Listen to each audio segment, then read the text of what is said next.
So let's get started today with lightning talks. This year's lightning talks are limited to about 5 minutes each. And in this session, you will hear 4 lightning talks in quick succession, and then that will be followed by a Q&A from all 4 speakers. And we actually have a good number of these lightning talks are recorded. So I am going to unshare my video. There we go. And I will start the share of the videos, the pre-recorded lightning talks now. Hold on.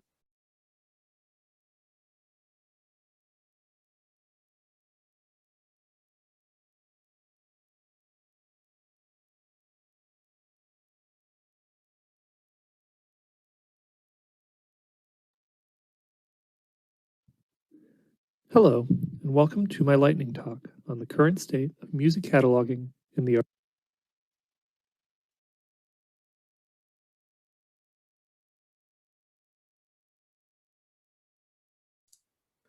I apologize. I forgot to say that the first presentation is by Chris Holden, who is from the Library of Congress. Okay, now we're going to actually start. Ooh, too many buttons.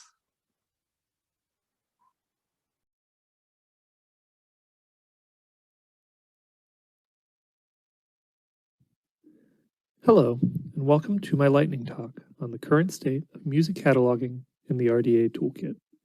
I hope that this will serve as a quick refresher on where things stand. In this talk, I'm not speaking from any special position of authority or any secret knowledge of the future.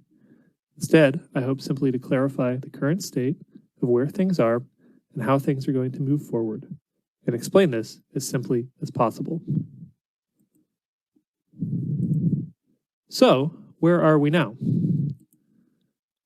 On December 15th, you may have noticed that the Rda Switchover happened. What we previously called the beta Rda, iteration of Rda, and the older version became the original Rda. However, this does not mean that we're all supposed to be cataloging with the new version. Instead, it is merely the kickoff to the transition process. The original Rda will remain available for the time being, and we will receive at least 1 year's warning before it disappears from the Toolkit site. The stated reason for the gradual rollout of the new Rda is that different cataloging communities around the world will be ready at different times to adopt the new standards.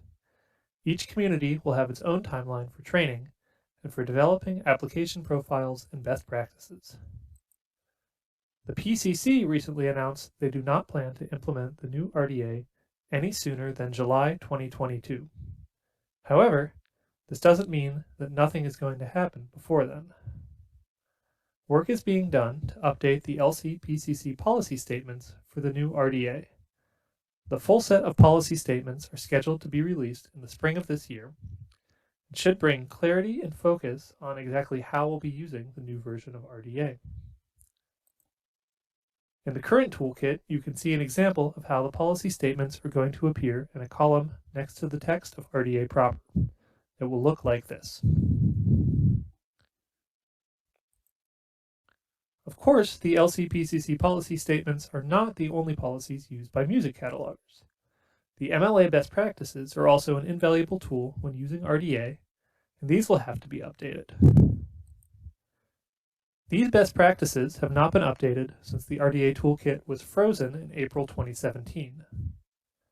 Now we're approaching a thaw, but the best practices will need to be adopted for both the new Rda and the new versions of the LC-PCC policy statements, and then input into the new version of the toolkit. The MLA-CMC's Content Standards Subcommittee has been working on mapping the old MLA best practices to the new version of the toolkit and modifying these best practices for the new version of Rda. This has involved looking at which of the best practices applied to which parts of the original Rda. Each statement must be mapped to a location in the new Rda and possibly revised, depending on the content. The Content Standards Subcommittee has been hard at work reviewing each best practices statement and evaluating how to map it to the new RDA. There have been some issues to deal with. Most notably, many of the MLA best practices refer to the LCPCC policy statements and cannot be revised until the new version of these are released.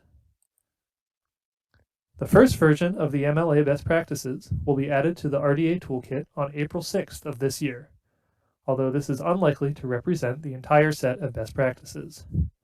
More substantial best practices content will be added to the Toolkit with later rounds of updates in July and October.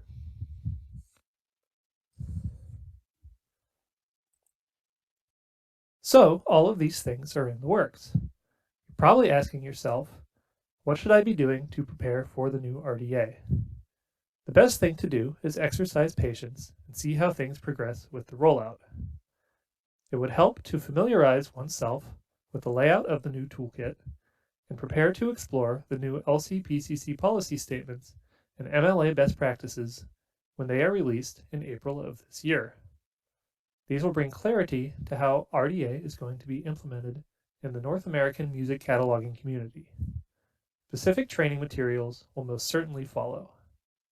Stay tuned through listservs and professional organizations to learn more as things continue to progress. Thank you.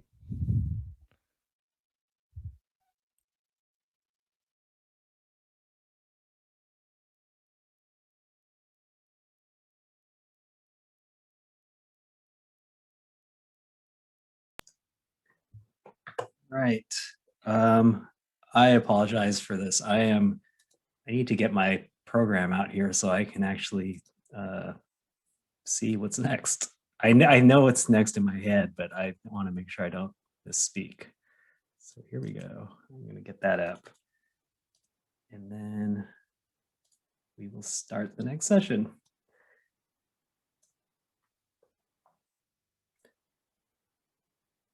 Okay. Next up is Phyllis Jones and her from Oberlin College and Conservatory, and her lightning talk is called 1968 Revisited, Cataloging Nono's Musica-manifesto #1. Now I need to figure out how to share the screen again. Where is it?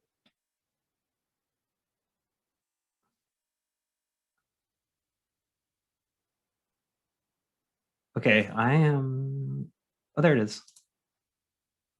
Sorry. Okay, here we go.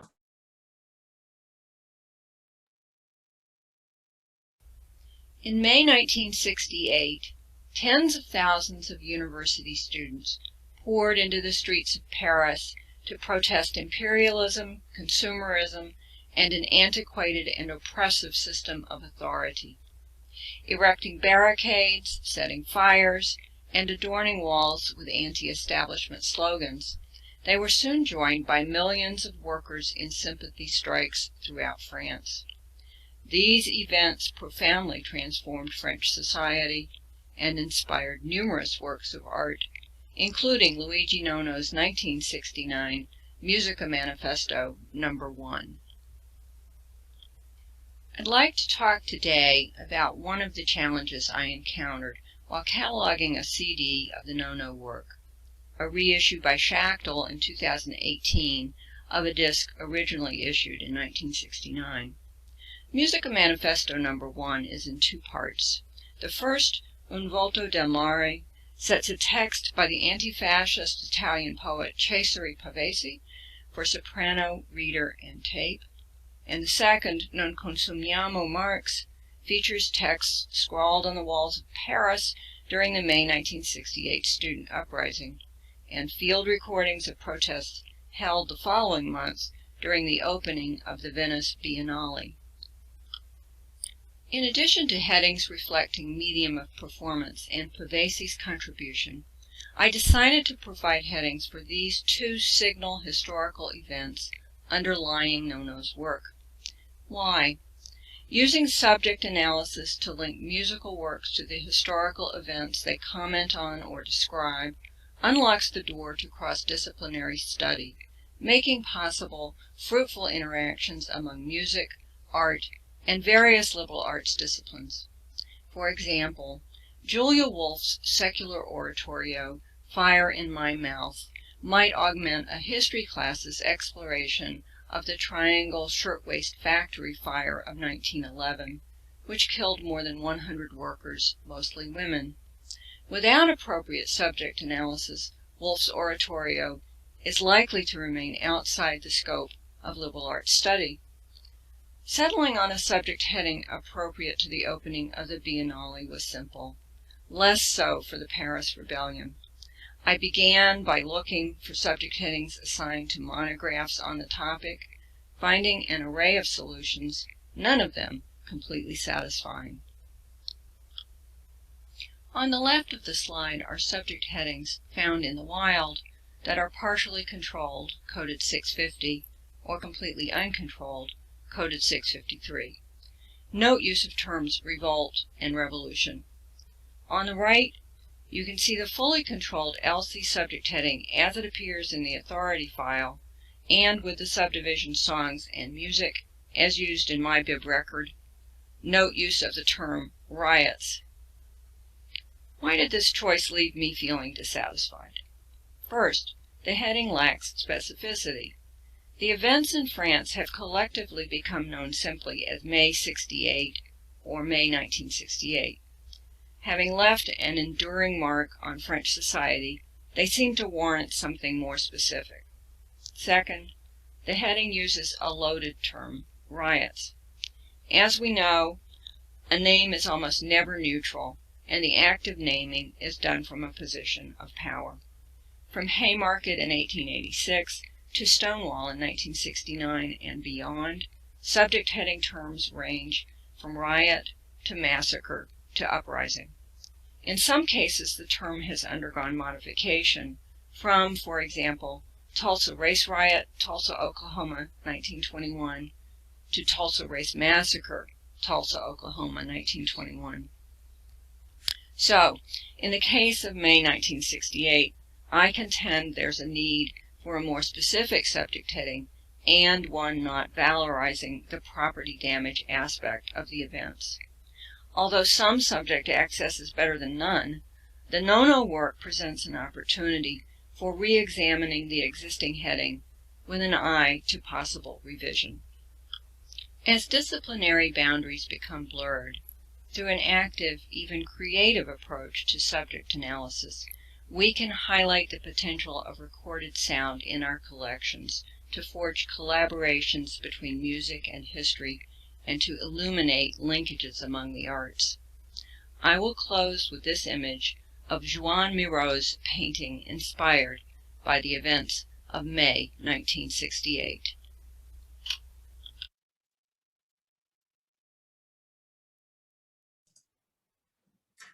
Thank you, Phyllis. And up next, we have Amanda L. Scott from Middle Tennessee State University with the lightning talk, Cataloging Transcriptions of Jazz Performances.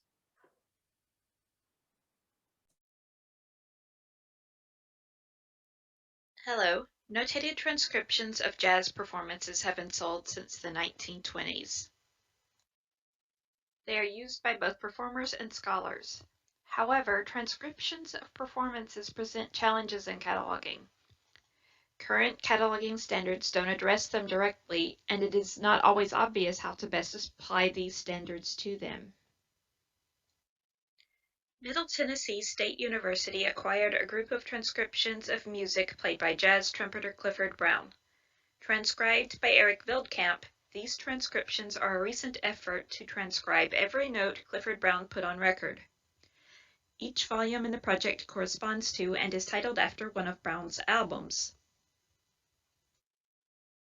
In this lightning talk, I will demonstrate how I approached three of the problematic areas of cataloging transcriptions, namely persons, genre form, and source recordings.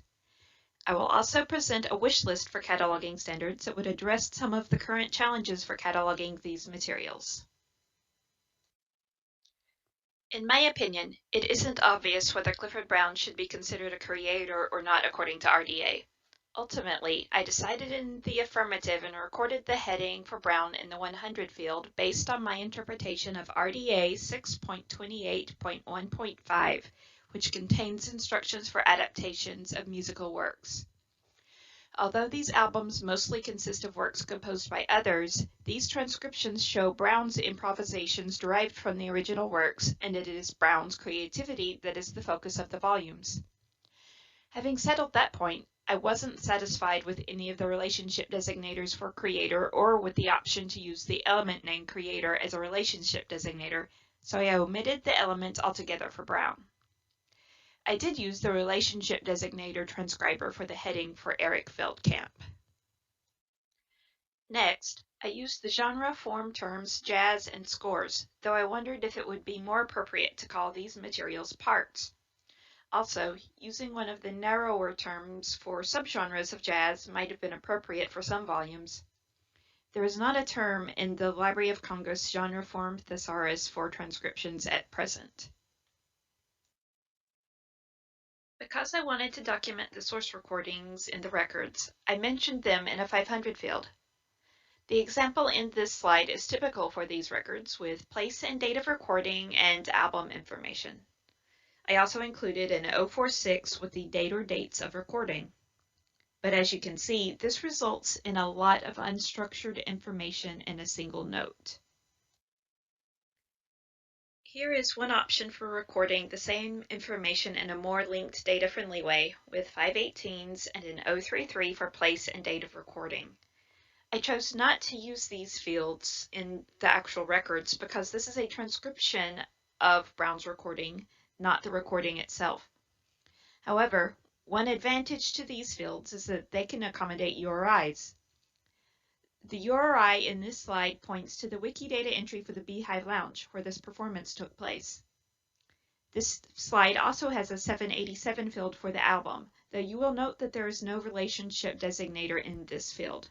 This leads me to my wish list.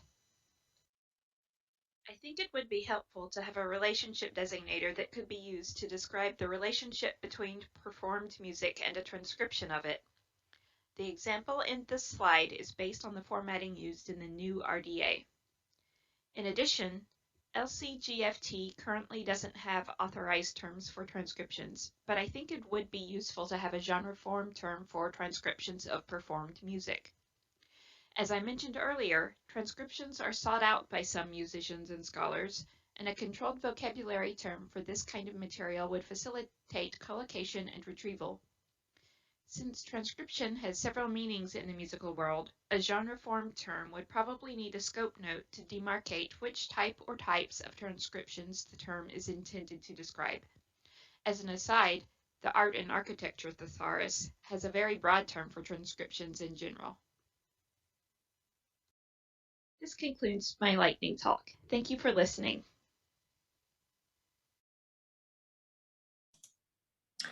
Thank you, Amanda. And our fourth lightning talk in this session is from Marty Jenkins from Wright State University. It's entitled Using the Music Toolkit to Add Genre, Instrumentation, and More Access Points to Score and Recording Records. Okay, here we go. This is Marty.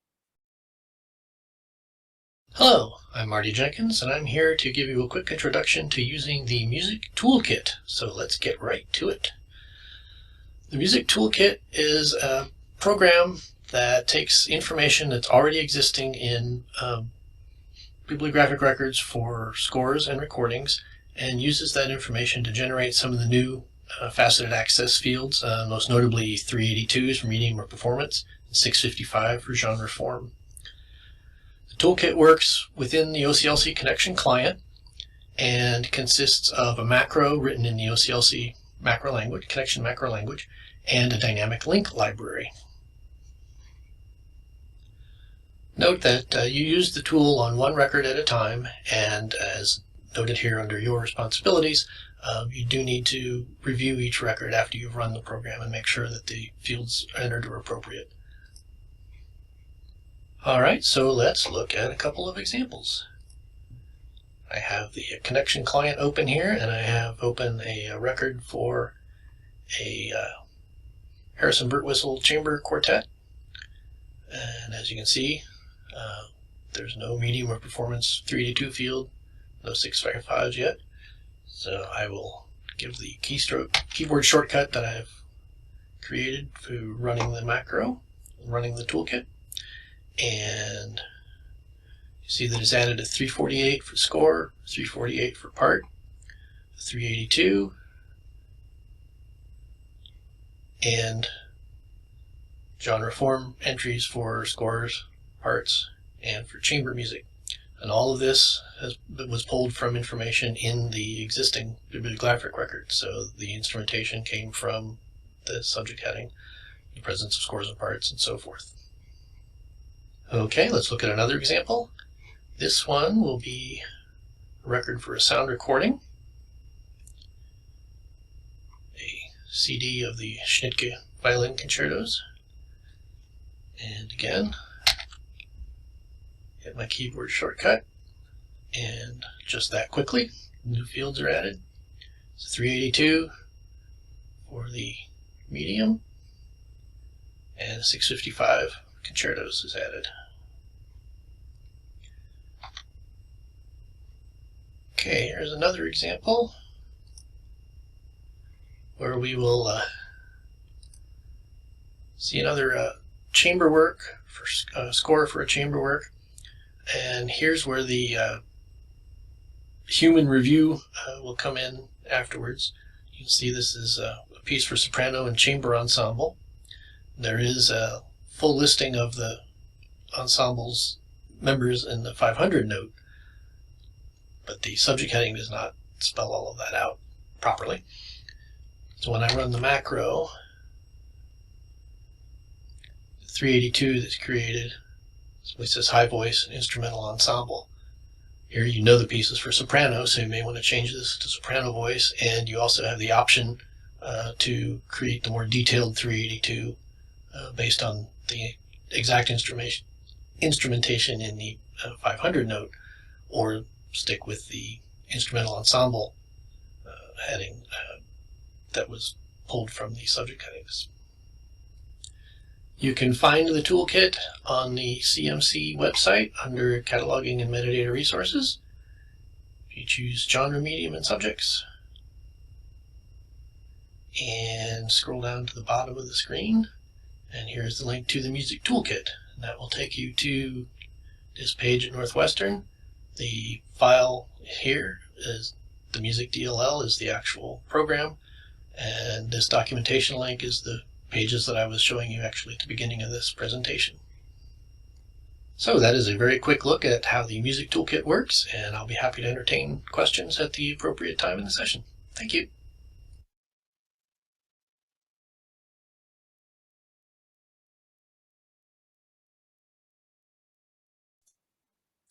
All right, thank you, Marty. And thanks to all 4 of our Lightning Talk speakers, Chris, Phyllis, Amanda, and Marty. We have time for questions now. I need to make sure I make them into co-hosts so they can actually speak. So, but if our tech team can start fielding some questions, I think that would be nice. Thanks.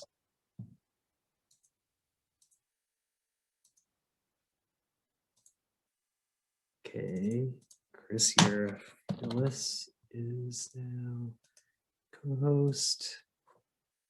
And this last Marty.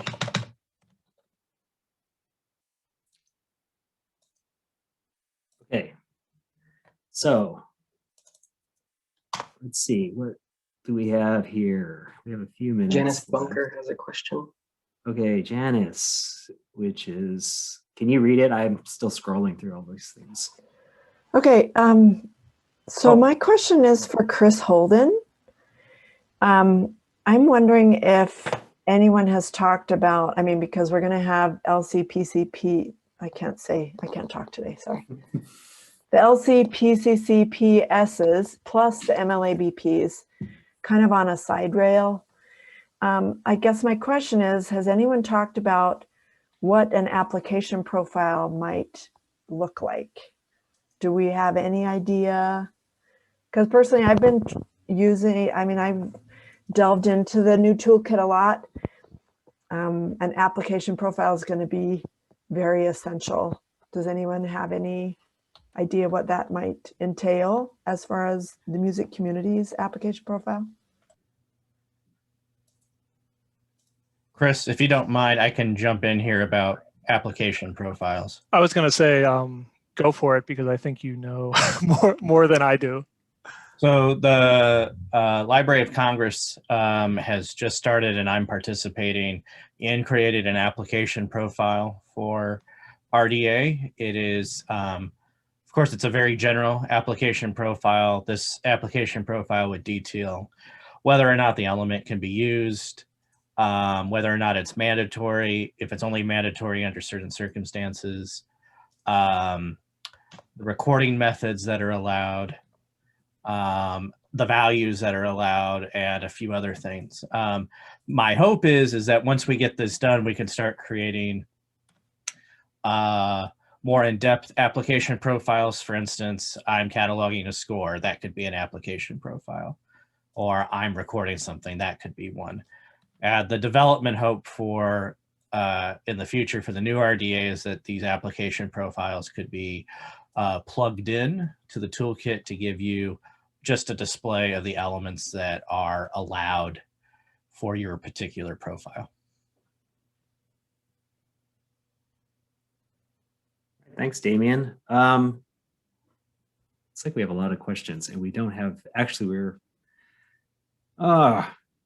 I'm sorry, I apologize. What we're gonna do is I will I'll capture the chat that we have here. If you have any questions and you want to email the presenters directly, please, I hope that they would allow that.